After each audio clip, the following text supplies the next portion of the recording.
Hello everyone, I'm Akil Ramesh and I'm an alumni of the Department of Mechanical Engineering at the SSN College of Engineering where I pursued my bachelor degree in mechanical engineering. I'm currently pursuing my PhD in smart manufacturing in the University of Auckland, and I'll be sharing with you a few of my thoughts on how Industry 4.0 research can be carried out in colleges and also giving you an overview of my research. At first, I wish to thank the Department of Mechanical Engineering for providing me this opportunity of presenting as an alumni speaker in this national conference.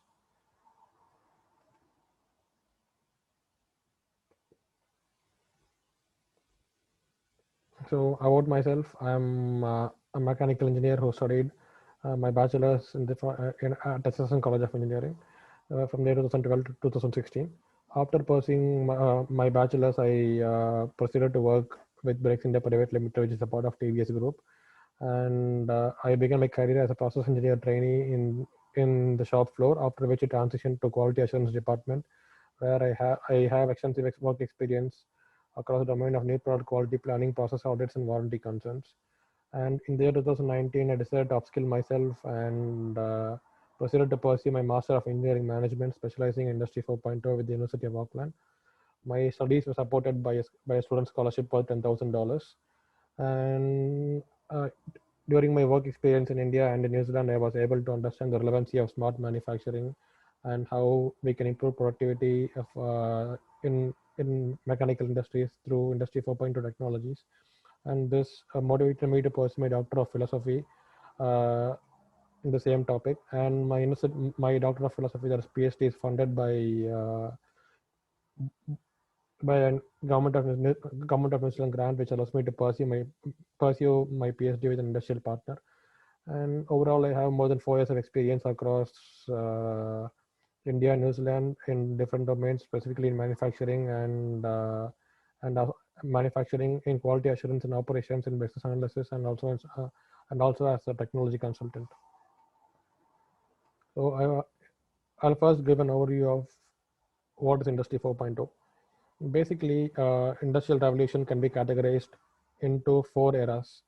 Uh, the first era of industrial revolution, commonly referred to as Industry 1.0, involved the involved the advent of mechanization, and this was in late 19th century when steam power and water power began to be used more commonly, and there was a transition of production from cottage industries to proper workshops and factories. This era continued till the beginning of 20th century, that is around 1900.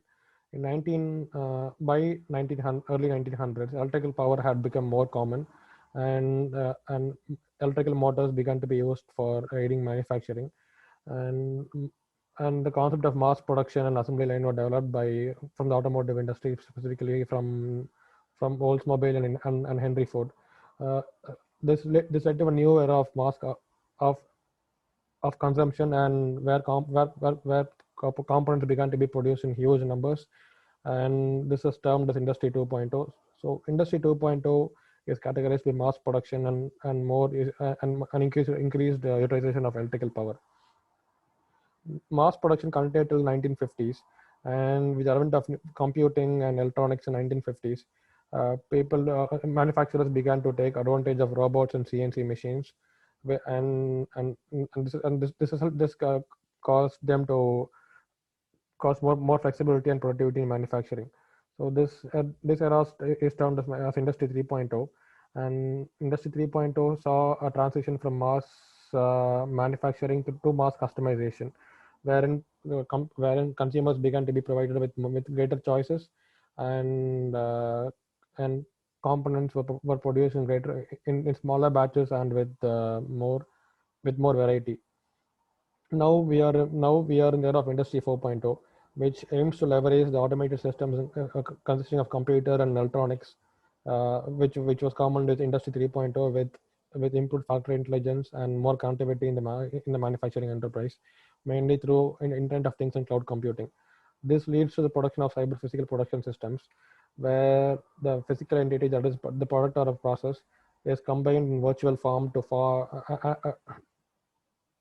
a unique representation of, or rather a unique fusion of both the physical and virtual world. This is known as Industry 4.0, and Industry 4.0 has been in the forefront of the last decades. With Industry 4.0, through improved factory intelligence, uh, we can aim for personalized production, wherein customers' needs or consumers' needs are understood to a greater extent, and we can aim towards a batch size of one, which caters to the unique and to the unique and personalized need for the individual customer. So, need for Industry 4.0. I have defined a model called the change model. So basically, over the last decade, there have been changes in consumer preferences, changes in nature of competition, and changes in cost structure. Consumers nowadays are no longer willing to commit to a resource for long, and they have multiple priorities with respect to purchasing and want maximum value for minimal money. This is more profound in India if you consider the budget smartphone segment or compact SUV segment, where we have a lot of players offering different features on a very tight budget. So this has led to changing nature of competition. As a result of changing consumer preferences, we have increased competition, which has led to tightened market share for existing players, and uh, and companies are increasingly launching new products with newer features and with more innovation, and and are increasingly adopting new technologies.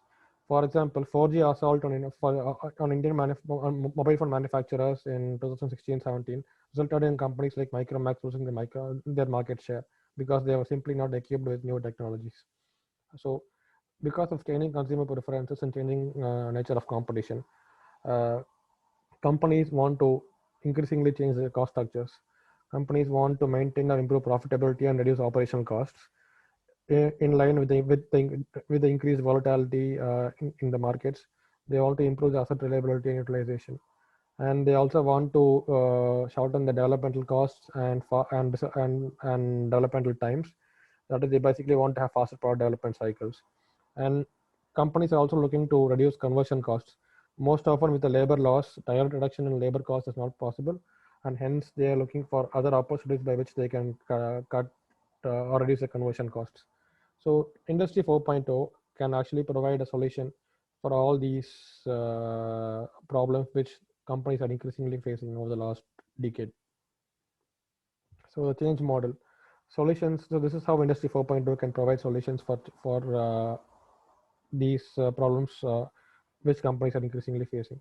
So with respect to consumer preferences, uh, companies can adopt IoT-based pay by usage monitoring or pay per module monitoring, and which can result in subscription-based pricing, where products are actually sold as a service, and this is beneficial for consumers who are not able to commit to a resource for long. And consumers' individual needs with respect to multiple priorities can be catered to uh, through mass personalization and through improved products through usage of heuristics, AI, etc.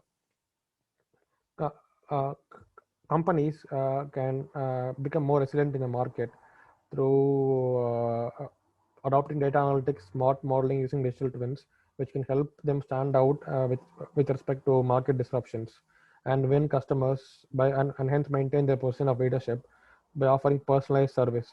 For example, we can have digital twin enabled visualization of products in car companies, and as a result, they can still maintain the technology leadership through faster product development cycles and tech enabled smart production. And through Industry 4.0, they can also tackle the problem of of increasing cost or other changing cost structures. Companies can benefit from improved profitability and operational cost through smart production planning, analytics-based procurement, and cloud manufacturing. You utilize their assets better through smart maintenance through predictive analytics, and can enjoy shortened product development cycles through rapid typing technologies, and also through augmented reality and virtual reality. Uh, and um, and mm, Artificial intelligence enabled topology optimization products can help in reducing conversion costs and also improve shop floor efficiency by adopting flexible and reconfigurable manufacturing techniques and automated vehicles and cobots. So overall, the technologies which fall under the paradigm of Industry 4.0 can help consumers uh, achieve what they want or other their desires with newer products, and can also help manufacturers and companies maintain their position of leadership in the segment and sustain the growth. So these are the key terms in Industry 4.0. First term is that of digital twin. A digital twin is a digital representation of physical product or a process. For example, we can have CAD file with product details and CAM file with process details. So these are known as product and process digital twins. The next terminology is that of a digital thread.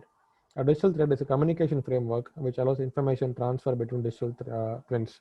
This is actually enabled through superior connectivity tools like Internet of Things and cloud-based connectivity techniques.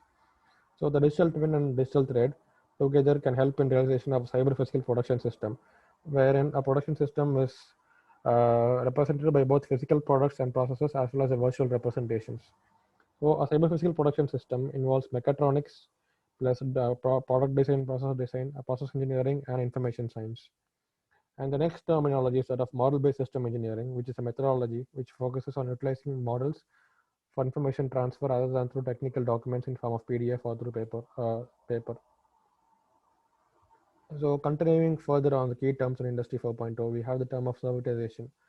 So servitization refers to offering additional service in addition to selling physical products, and this allows companies to offer subscription-based flexible pricing models catering to the millennial consumer who doesn't want to hold assets for long. And the next terminology is that of cloud manufacturing, which transforms manufacturing resources into distributed manufacturing services over internet. And this is beneficial for the manufacturer because they don't need to have physical assets, but rather can avail the services of other providers through a manufacturing grid content over the cloud. Next terminology is that of industrial Internet of Things, which involves connecting industrial assets, that is machine, robots, conveyance equipments through internet for real-time manufacturing information transfer. This can result in intelligent machine tools and superior shop floor decision making. And the final terminology is that of predictive maintenance, which refers to utilizing real-time machine data to build data models which will predict the occurrence of failure and produce custom-made machine maintenance schedules. So now I'll be giving you an overview of my research in Industry 4.0.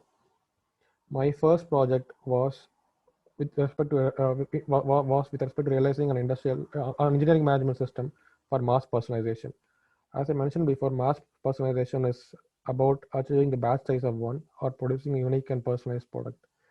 So basically, till the beginning of 20th century, we had craft production, wherein components are produced in small batches in cottage industries.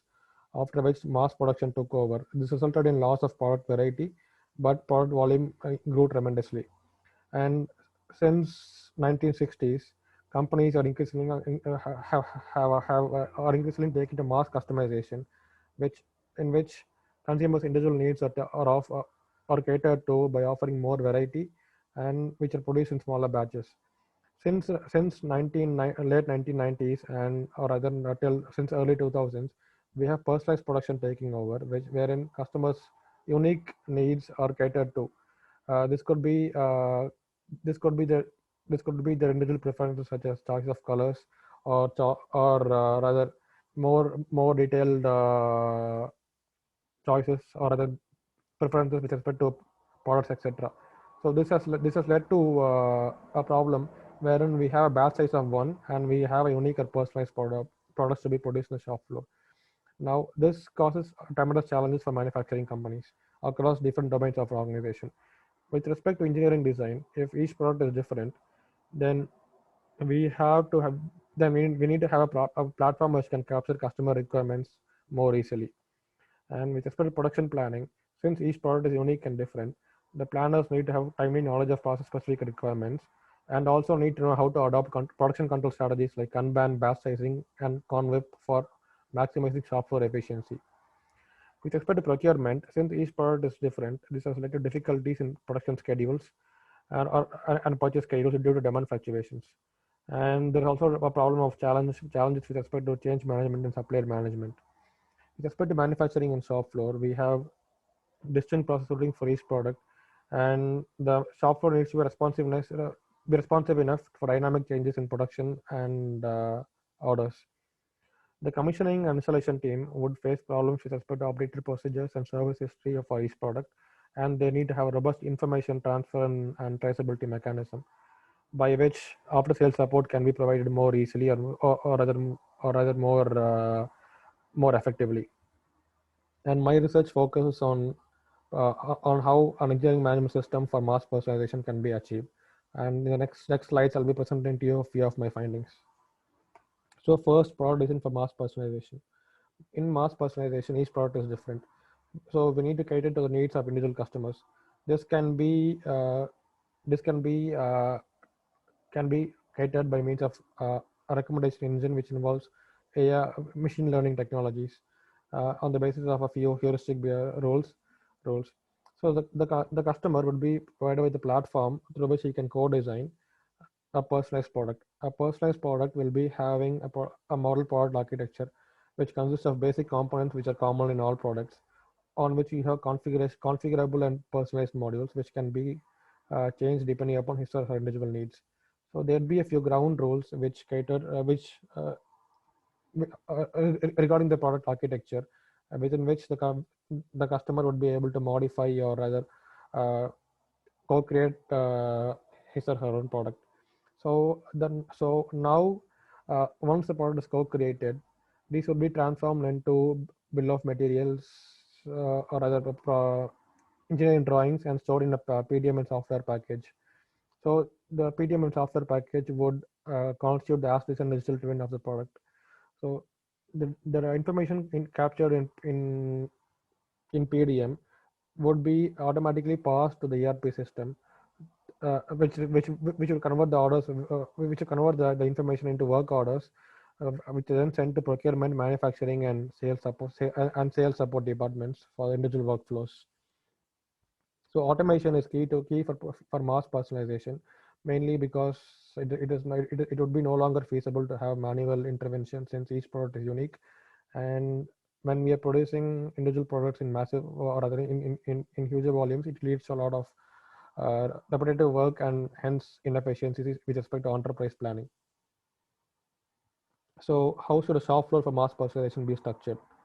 So this picture here represents or rather provides a visualization of shop floor producing mass personalized products in line with ANSA ISA framework for manufacturing automation. The ANSA ISA 95 framework has 4 levels. The first level is the physical production process. So in the physical production process, we have smart personalized product with real-time process flow monitoring, and this will be tackled through RFID and Bluetooth tags. And product information would be embedded in the product, and there would be dynamic data acquisition for personalized process flow. For example, for any physical products, we can equip them with Bluetooth tags, which can capture the machining information or process information as the product flows from each machine to another. In the next level, with respect to level 1 and level 2, we have manufacturing control. So we have smart and cognitive manufacturing agents, which can which can take decentralized decisions through real-time information transfer about machine status and parameter monitoring. So key to this is improved shop floor connectivity, in which Internet of Things, machine-to-machine communication, data loggers, and sensors would play a huge role. So now, smart machines and smart products would interact with the next level of manufacturing automation, which involves systems for manufacturing operations management. So for achieving mass personalization, we need to have open-ended and extensible programming beyond PLC and SCADA, which caters to real-time monitoring and IoT-based smart production control algorithm. And finally, any manufacturing system should interface with the enterprise networks, and for other functions like procurement, logistics, accounts, etc. And this is and a shop floor involving mass personalization should be able to interact with ERP system, which should be providing real-time shop floor data integration and visualization for business intelligence and predictive modeling through machine learning. So this would pave way for automatic work to floor integration, and the information transfer between different verticals of an organization from the design team to the shop floor for mass personalization to the official support team would be aided by the digital thread. And here we would be having a unique and seamless information transfer between different trunks of an organization through the digital thread, or rather, we'll have digital twins interacting with each other through the digital thread. So this is how a shop floor for mass personalization should be structured. So my next research, which is a part of my PhD project, is is on knowledge-driven smart manufacturing control. This project actually aims to align production and procurement with the actual part pool by utilizing manufacturing enterprise knowledge and data. I'm currently working with a host company in Tauranga in New Zealand to automate production planning and process planning functions to avoid ad hoc decision making and with a view to optimize inventory and improve manufacturing efficiencies. So this project which I'm working on has three phases. In the first phase, I'm actually working on predictive demand modeling or sales forecasting based upon historical sales orders analyzed in the pipeline. In the next phase, I'm working on dynamic production scheduling and production planning based upon demand and also with respect to multiple priorities such as lead time and machine availability. And in the final phase, I've been working to develop a process recommendation engine, which for each orders in hand can uh, can suggest an optimum process routing, taking into account other orders in the system, and also on the basis of machines on the basis of machine which already have jobs with common setups and hence we can have improved efficiencies in the shop floor. So this is my PhD project which I'm working on currently, and the expected time frame for finishing this is 2 years from now. So now I wish to shed some light on skills for students if they need to be successful in Industry 4.0. Industry 4.0 research is actually a culmination of programming skills, mechanical engineering core skills, and business process skills. With respect to programming skills, students need to be equipped with programming languages such as Python, R, and Java applications. They also need to have an understanding of database concepts such as SQL and NoSQL databases. At the same time, students need to be competent enough in their core mechanical engineering skills with respect to manufacturing processes and industrial processes, and also be very strong in mechatronics and electrical drives and control and robotics. Now, most of the research in Industry 4.0 is about finding optimization, or rather trying to solve a real world a real world application in a smart way. As a result, students need to have some understanding of business process skills such as value analysis and lean manufacturing and statistical process control, and more importantly, in data analytics and artificial intelligence. So, selection of projects for Industry 4.0. Firstly, Industry 4.0 research predominantly is better done if you're targeting an existing process. So these kind of problems would look to optimize something. For example, we can have artificial intelligence enabled control for machine parameter selection and 3D printing, etc. Algorithmic control for refrigeration energy optimization. So tackling real world problems are ideal to begin with, and so students looking to undertake projects in this domain can look up the PhD projects from global universities through websites like Find a PhD. And Industry 4.0 is actually an emerging domain. So we would often find that not all technologies are suitable for all practices, and there's a chance of jumping from one technology to another when a student explores in the Industry 4.0 space. As a result, it is actually advised that students adopt the process of design thinking in their projects. So we need to have hypothesis validation, empathy mapping, and solution-based thinking and ideation, etc. while carrying out the project. And while carrying out a project, it's better that an agile and hybrid-based approach is adopted rather than a traditional waterfall-based methodology. This is because uh, structuring work into smaller sprints is easy to define and allows for changing scope of work on the move. And it's basically a fail fast and move on methodology, wherein the impact of failure or either jumping from one technology to another because one is not suitable is not felt. And furthermore, inculcating competency in agile problem solving will also be useful for employability. So basically, Industry 4.0 is about being more responsive to changes and in the manufacturing organization, and hence an agile or hybrid approach is actually indeed a part of Industry 4.0 research. So now, most often colleges will try to adopt or rather try to seek external collaborators. Industry 4.0 is very apt for MSMEs, for micro, small and medium enterprises.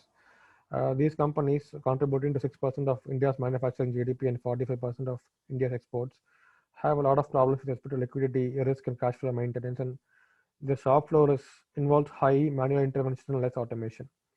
These problems are more compounded because of the ongoing pandemic in the world. So these companies would not be in a position to afford bigger services due to expenses, and this is where there's potential for student projects. Enormous scope for software optimization projects through artificial intelligence already exists because there are no previous precedents, and smaller shop floor means more agility. So colleges can actually offer tailor-made packages catering to MSMEs and serve as ideation test beds, and they would face lesser entry barriers apart from marketing pitch and some resistance to change. So uh, this the graphical representation in the left hand side is a part of my article on how digital transformation can be adopted by MSMEs. And so the first thing which is required is understanding of the current conditions, after which they need to leverage technologies through outsourcing and collaboration. Basically, focus on low cost automation, visualization, and cloud based data collection modules and artificial intelligence. And training education of workforce is a major challenge which manufacturing organizations, particularly MSMEs, would face with respect to Industry 4.0. And this is where colleges can pitch in by offering value adding courses, which help in providing which help in providing or rather which help in educating the employee about Industry 4.0 technologies. So yeah, so that's it from me. I once again wish to thank the Department of Mechanical Engineering for providing me an opportunity to be a part of this alumni session. And I wish the Department of Mechanical Engineering all the best with respect to Industry 4.0 research. Thank you.